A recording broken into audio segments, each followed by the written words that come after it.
God wishes us to help them. In any event, they are God's dearest friends. He longs to help them. He desires most earnestly to have them in heaven. They can never again offend Him, and they are destined to be with Him for all eternity. True, God's justice demands expiation of their sins, but by an amazing dispensation of His providence, He places in our hands the means of assisting them. He gives us the power to relieve and even release them.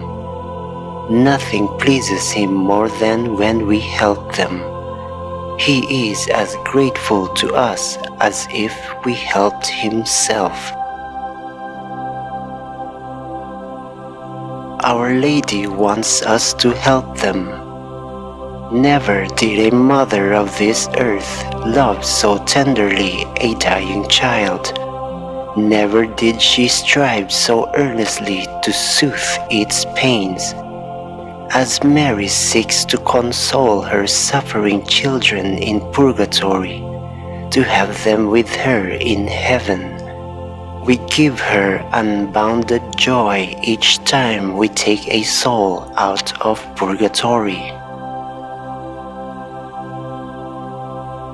The holy souls will repay us 1,000 times over. But what shall we say of the feelings of the holy souls themselves?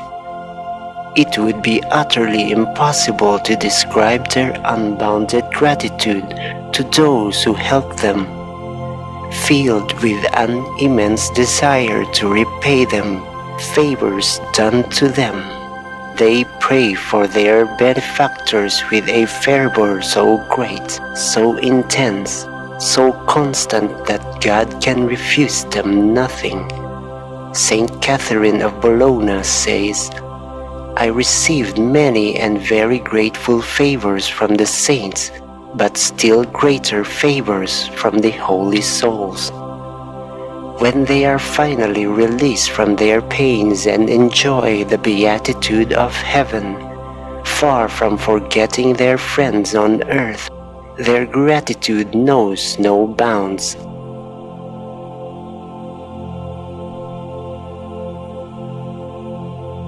Prostrate before the throne of God, they never cease to pray for those who help them.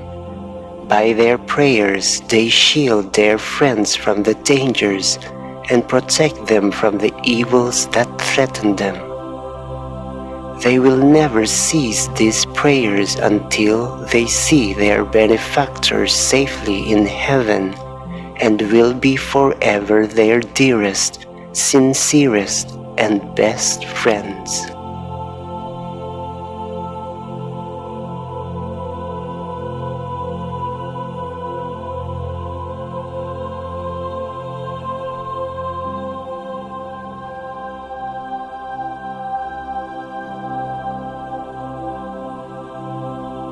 If Catholics only know what powerful protectors they secure by helping the holy souls, they would not be so remiss in praying for them.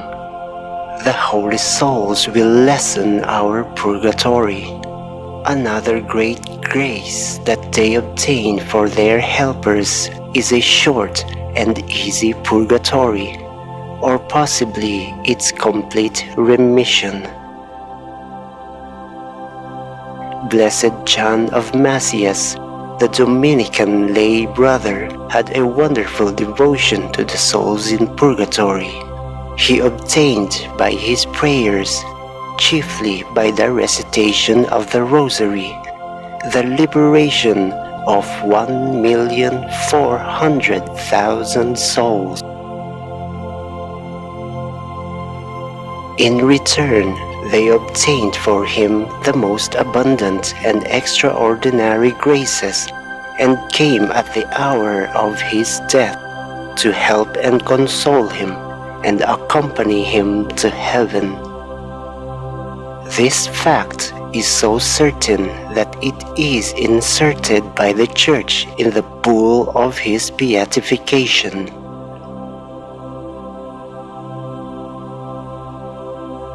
The learned Cardinal Baronius recounts a similar incident.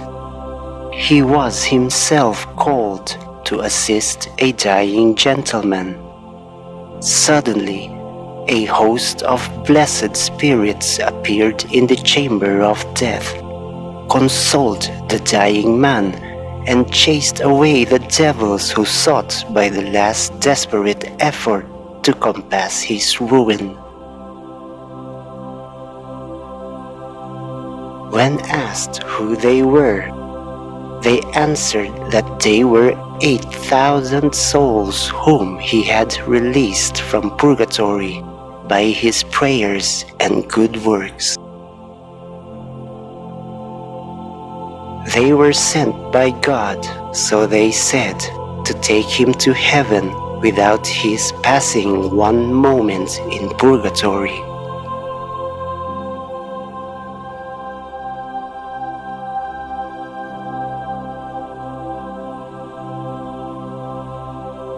Saint Gertrude was fiercely tempted by the devil when she came to die.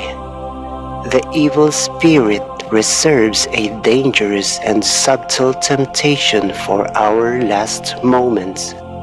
As he could find no other ruse sufficiently clever with which to assail the saint, he thought to disturb her beautiful peace of soul by suggesting that she would surely remain long years in the awful fires of purgatory, since, he reminded her, she had made over long ago all her suffrages to other souls, our blessed Lord, not content with sending his angels and the thousands of souls she had released to assist her, came himself in person to drive Satan away and comfort his dear saint.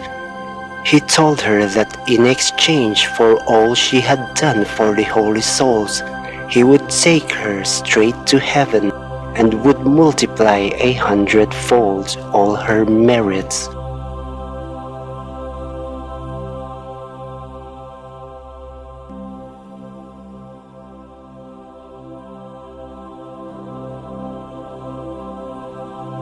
Blessed Henry Suso of the Dominican Order made a compact with a fellow religious to the effect that when one of the two died, the survivor would offer 2 masses each week for his soul and other prayers as well. It so fell out that his companion died first, and Blessed Henry commenced immediately to offer the promised masses.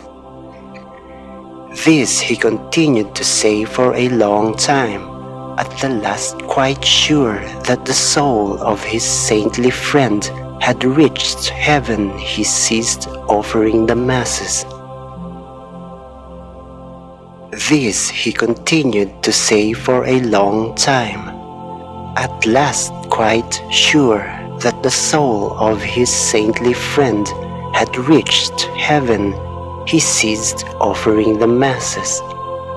Great was his sorrow and consternation when the soul of the dead brother appeared to him suffering intensely and chiding him for not celebrating the promised masses.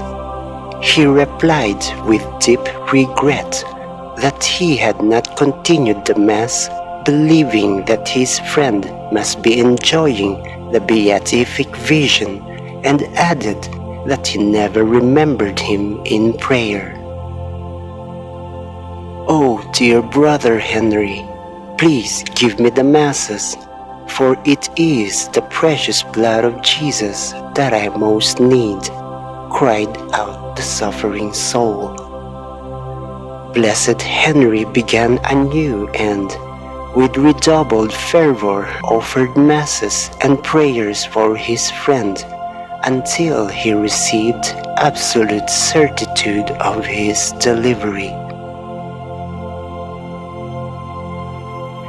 Then it was his turn to receive graces and blessings of all kinds from the dear brother he had relieved, and very many times more than he could have expected.